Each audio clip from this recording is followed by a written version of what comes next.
if you are a believer, it is important that you have an altar that is speaking for you, that altar that you continually service, that altar that you continually make sacrifices on.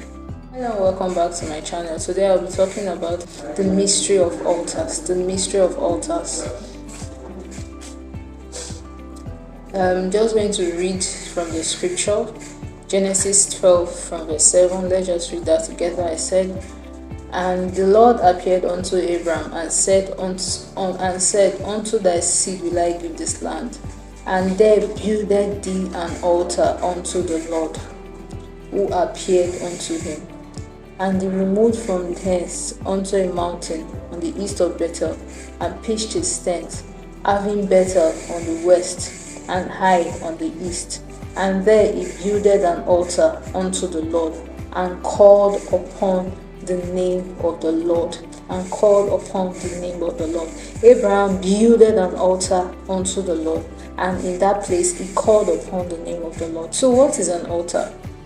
An altar is a place where spiritual transactions are made. An altar is a place where spiritual transactions are made. It is a place where divinity contacts humanity. It is a place where divinity have contact with humanity.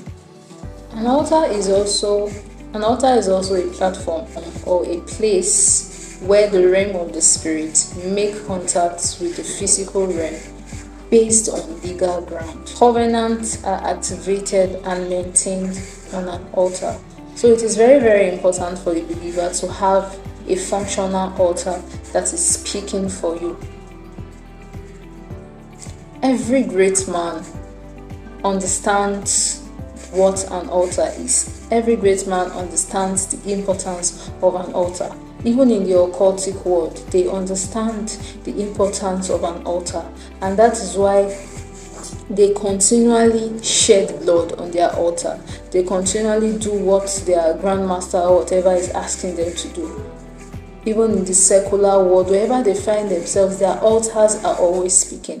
So you cannot say you're a great man or you want to be an effective Christian or an effective believer without having an altar that speaks for you, without having a place where you make contact with God. I'm also going to read Genesis 35 from verse 3. It says, "And let us arise and go up to Bethel, and I will make there an altar unto God, who answered me in the day of my distress, and was with me in the way which I went." It is not just enough to get born again. It is not just enough to be a believer. You need something much more powerful.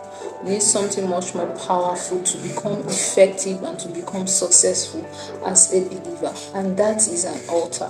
An altar is a pillar of power.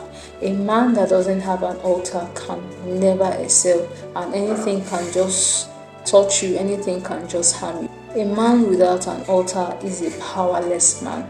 It is very, very important as a believer to have an altar that speaks for you. Thank you so much for watching. In my next video, I'll be talking about how to destroy evil altars and erect new ones, or you can say how to build altars. God bless you. See you in my next video. Bye.